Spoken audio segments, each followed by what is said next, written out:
कोहरे के चलते देरी से चल रही कई ट्रेनें। रेलवे के नियमों के अनुसार फुल रिफंड का अनुरोध केवल तभी किया जा सकता है जब ट्रेन 3 घंटे से अधिक लेट हो। अपने ट्रैवल प्लान में बदलाव करने या कैंसिल करने वाले यात्रियों के लिए कैंसिलेशन चार्ज भी है। कैंसिलेशन चार्ज टिकट के टाइप और कैंसिलेशन चार्ज शुरू होने के समय के आधार पर अलग अलग होता है। कड़ाके सर्दी की चलते इस समय समूचा उत्तर भारत घने कोहरे की चपेट में है। कोहरे की चलते लोगों को सड़क पर गाड़ी चलाने में परेशानी का सामना करना पड़ रहा है। वहीं भारतीय रेलवे की रफ्तार भी धीमी हो गई है। अलग अलग रूट्स पर ट्रेनें 12 से 12 घंटे की देरी से चल रही हैं। वहीं कुछ ट्रेनों को रद्द कर दिया गया है। भारतीय रेलवे के मुताबिक 4 जनवरी को दिल्ली आने वाली करीब 26 ट्रेनें देरी से चल रही हैं। भारतीय रेलवे के मुताबिक यदि कंफर्म आरएसी या वेटिंग लिस्ट टिकट रखने वाले यात्री की ट्रेन में 3 घंटे से अधिक की देरी होती है और वह यात्री ट्रेन में देरी के कारण ट्रैवल नहीं करने का फैसला करते हैं तो वह फुल रिफंड पाने के लिए पात्र होते हैं। यदि आपके पास ई टिकट है तो आपको पूरा रिफंड पाने के लिए ट्रेन रवाना होने से पहले एक ऑनलाइन टीडीआर भरना होगा। अगर किसी यात्री ने रिजर्वेशन काउंटर से टिकट खरीदा है तो आपको पूरा रिफंड पाने के लिए अपना टिकट कैंसिल करना होगा।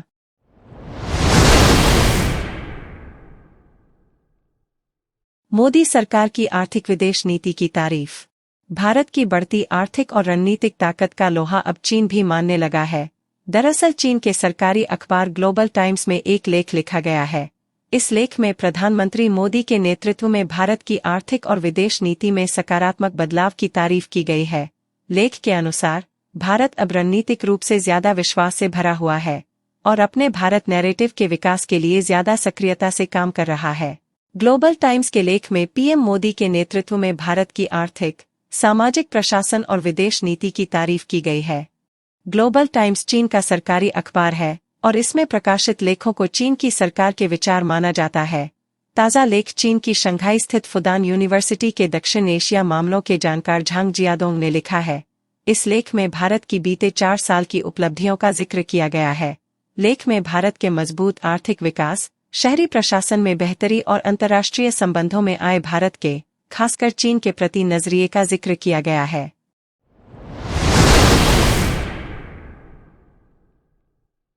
एक 110 दान पेटियों की आय संकलन का जिम्मा 3 बैंकों पर। उज्जैन महाकाल मंदिर में लगी दान पेटियों में श्रद्धालुओं द्वारा हर रोज की जाने वाली दान राशि को गिनने के लिए मंदिर प्रबंध समिति द्वारा 3 बैंकों को अधिकृत किया गया है। एक बैंक द्वारा 10 दिन दान पेटी से निकली राशि की गिनती की जाती है। उज्जैन के विश्व प्रसिद्ध ज्योतिर्लिंग बाबा महाकाल के दरबार में देश ही नहीं विश्व भर से श्रद्धालु बाबा महाकाल का आशीर्वाद लेने उज्जैन पहुंचते हैं। उज्जैन पहुंचने वाले श्रद्धालु अपनी मनोकामना मांगते हैं और महाकाल के दरबार में अपनी श्रद्धा अनुसार भेंट चढ़ाते हैं। श्रद्धालुओं की सुविधाओं के लिए भेंट देने के लिए मंदिर में अलग अलग व्यवस्थाएं की गई हैं, जिनमें ऑनलाइन सुविधा, कैश काउंटर सुविधा एवं दान पेटी भी मंदिर परिसर और अन्य क्षेत्र पर रखी गई है। इन सभी स्थानों पर मिलने वाली भेंट राशि को प्रतिदिन बैंक में जमा किया जाता है। इसी तरह महाकाल मंदिर के पूरे क्षेत्र में प्रबंध समिति द्वारा लगभग महाकाल मंदिर सहित मंदिर परिसर में बने अन्य मंदिर एवं अन्य क्षेत्र में कुल 110 दान पेटियां लगी हैं। यह सभी दान पेटियां प्रतिदिन खोली जाती हैं और इन दान पेटियों से निकलने वाले रुपए बैंक में जमा किए जाते हैं।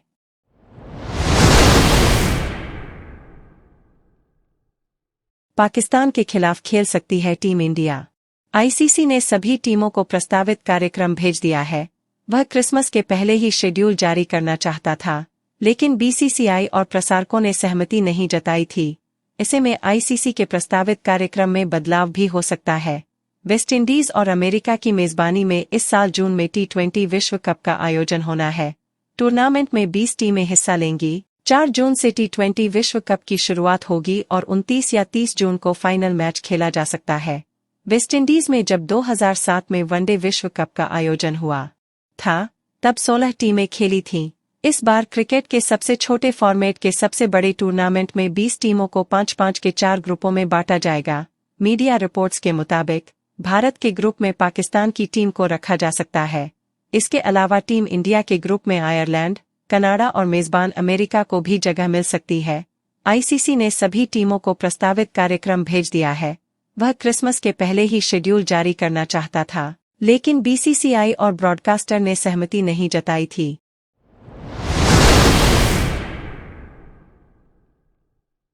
राज्यसभा की विशेषाधिकार समिति की होगी बैठक। राज्यसभा की विशेषाधिकार समिति की अगली बैठक 9 जनवरी को डॉक्टर हरिवंश की अध्यक्षता में होनी है। सूत्र के अनुसार समिति के समक्ष विभिन्न मामले लंबित हैं, जिनमें हाल ही में संपन्न शीतकालीन सत्र के दौरान 11 सांसदों के निलंबन से संबंधित मामला भी शामिल है। गौरतलब है कि शीतकालीन सत्र के दौरान राज्यसभा से भी 46 सदस्यों को निलंबित किया गया था। इनमें 11 सदस्यों का मामला उच्च सदन की विशेषाधिकार समिति को भेजा गया है।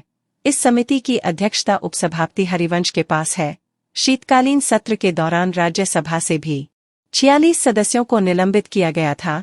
इनमें 11 सदस्यों का मामला उच्च सदन की विशेषाधिकार समिति को भेजा गया है। इस समिति की अध्यक्षता उपसभापति हरिवंश के पास है।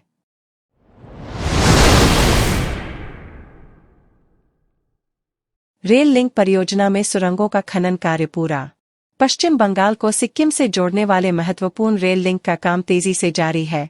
बुधवार को पश्चिम बंगाल के दार्जिलिंग जिला स्थित सेवकरंगपो रेल परियोजना (SRRP) के टनल संख्या 13 में भी ब्रेक थ्रू हासिल किया गया। इन टनलों की सफलता के साथ इस परियोजना के सभी ऑडिट टनलों में खनन कार्यों को सफलतापूर्वक पूरा कर लिया गया है। उल्लेखनीय है कि 30 दिसंबर को भी टनल संख्या T4 के पोर्टल संख्या 1 पर ऑडिट को ब्रेक थ्रू मिला। रेल के मुख्य जनसंपर्क अधिकारी सब्यसाची डे ने बताया, पश्चिम बंगाल के दार्जिलिंग जिले में हनुमान झोरा के पास स्थित 600 मीटर की एक निकासी टनल के साथ मुख्य टनल T04 की लंबाई 3948 मीटर है, जबकि T13 की लंबाई 2560 मीटर है, जो परियोजना के पश्चिम बंगाल हिस्से का अंतिम टनल है।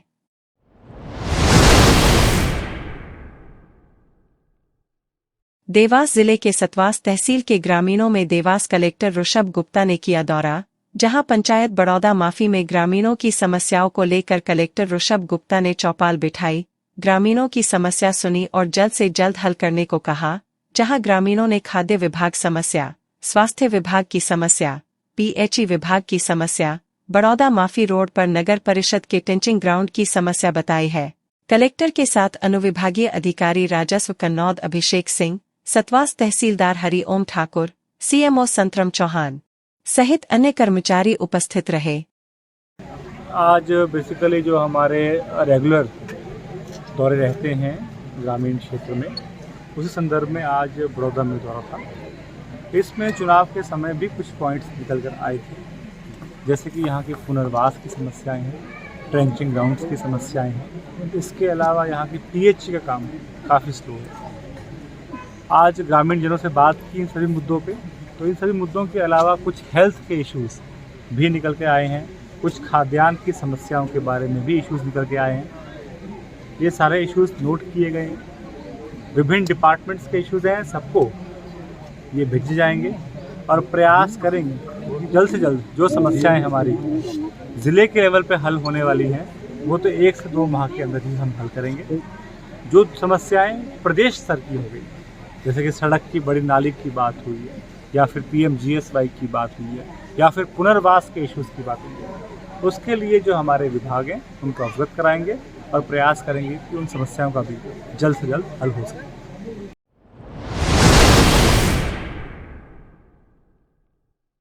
भितरवाड़ थाना क्षेत्र के अंतर्गत आने वाले ग्राम बांसोड़ी में बुधवार की शाम अज्ञात कारणों के चलते एक नाबालिग 17 वर्षीय छात्रा मनीषा पुत्री करण सिंह जाटव ने फांसी के फंदे पर झूलकर अपनी जीवन लीला समाप्त कर ली। घटना की जानकारी मिलते ही पुलिस मौके पर पहुंची और नाबालिग छात्रा के शव को भितरवाड़ सामुदायिक स्वास्थ्य केंद्र ले आई, जहां गुरुवार की सुबह छात्रा का पोस्टमार्टम कर शव परिजनों को सौंप दिया। पुलिस ने अग्रिम कार्यवाही करते हुए मामले को जांच में लिया है। कल दिनांक को सूचना मिली कि एक लड़की ने ग्राम बांसोड़ी में फांसी लगा ली है। तो मौके पर पहुंचे, जहां पर दूसरी मंजिल की छत के कुंदा से साड़ी बांधकर मृतका मनीषा पुत्री करण सिंह जाटव उम्र 17 साल ने किसी कारण से फांसी लगा ली थी, जिसकी मौके पर पंचनामा बनाकर PM हेतु लाश को रवाना किया अस्पताल और आज उसका PM कराया गया और जांच की जा रही है। अज्ञात कारणों के चलते मृतका ने फांसी लगा ली है। कारण परिजनों ने किसी पर कोई शंका जाहिर नहीं की है।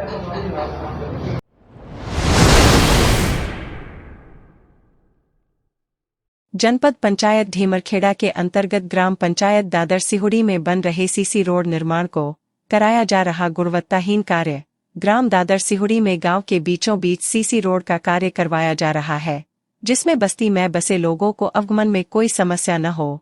इसी बीच रोड निर्माण का कार्य इतनी गुणवत्ताहीन तरीके से चल रहा है कि सड़क अधिक समय तक नहीं चल पाएगी। सड़क जहां 8 से 9 इंच की बननी चाहिए, वहां सिर्फ 4 इंच ही सड़क बनाई जा रही है।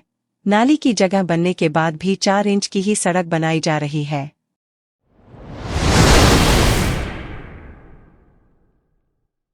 उत्तर प्रदेश के जिला बरेली की तहसील नवाबगंज में रजा एक्शन कमेटी ने एसडीएम को मांग पत्र देकर छुट्टा आवारा पशुओं से सुरक्षा के साथ ही सांड के हमले में मृत मुतवल्ली के परिजनों को मुआवजा दिलाए जाने की मांग की। ज्ञापन देने वालों में कमेटी के सदर मौलाना सलीम रजा के साथ आशिक, कासिम, हाफिज अब्दुल वाहिद, रियाजुद्दीन, शाहिद रजा, गुलाम मुस्तफ़ा व जाबिर शाह आदि शामिल थे। क्या वो ज्ञापन है और क्या आपकी मांगे हैं? देखिए, आज से लगभग 31 तारीख को ग्राम कुलड़िया में बहुत ही नेक और परहेजगार आदमी थे, उनका नाम हाजी मेहदी हसन साहब, जो मस्जिद के मुतवल्ली भी थे और साबिक इमाम भी थे। वो नमाज फजर के लिए जा रहे थे। रास्ते में उनको खूंखार जानलेवा सांड ने अपने सींगों में लटका के और पटक के इतना मारा कि मौके पर ही उनकी दर्दनाक मृत्यु हो गई, जिसके लिए हमारे राष्ट्रीय अध्यक्ष हज़रत मौलाना अदनान रज़ा कादरी दरगाह आला हज़रत बरेली शरीफ को ये खबर मिली, तो उन्होंने हमें ये आदेश दिया कि आप एसडीएम साहब को नवाबगंज में जाकर ये ज्ञापन दें, ताकि अब जो मतलब हादसा हो चुका है इसकी दोबारा पुनरावृत्ति ना हो सके, और आवारा पशुओं को एसडीएम साहब से मांग की जाए कि वो पकड़वाएँ और उनको गौशाला भिजवाएँ। क्या आश्वासन मिला है एसडीएम साहब ने? पूरा आश्वासन दिया है कि हम जो इस तरफ काम भी कर रहे हैं और आपके इस ज्ञापन पर हम कार्रवाई करेंगे और तमाम जो पशु आवारा हैं, खूंखार सांड हैं, इनको गौशाला भिजवाने का काम करेंगे। यह है, क्या वो ज्ञापन है और क्या कार्रवाई की जा रही है अपनी तरफ से? देखिए, आप लोगों ने जो है आवारा पशुओं के संबंध में ज्ञापन दिया है, तो उसके संबंध में हम लोगों ने निश्चय किया है कि जो आवारा पशु घूम रहे हैं उनको पकड़ के उनको गौशाला में स्थापित करें। और हम प्रत्येक ग्राम पंचायत में ये भी प्रयास कर रहे हैं कि न्याय पंचायत स्तर पर गौशालाओं की स्थापना हो। शीघ्र ही जो है हमारे जो गौवंश हैं वो संरक्षित हों, इसके लिए हम लोग लगातार प्रयास कर रहे हैं और कई स्थानों पर हमारी गौशालाओं का निर्माण भी चालू हो चुका है। सर, जैसे कि कुलड़िया ग्राम पंचायत बहुत बड़ा ग्राम पंचायत है सर, वहाँ पर कोई गौशाला नहीं है, जिससे आए दिन ये आवारा जो पशु हैं। कुलड़िया के लिए भी हम वहाँ ज़मीन की तलाश कर रहे हैं, वहाँ शीघ्र ही गौशाला बनने का प्लान है। ठीक है।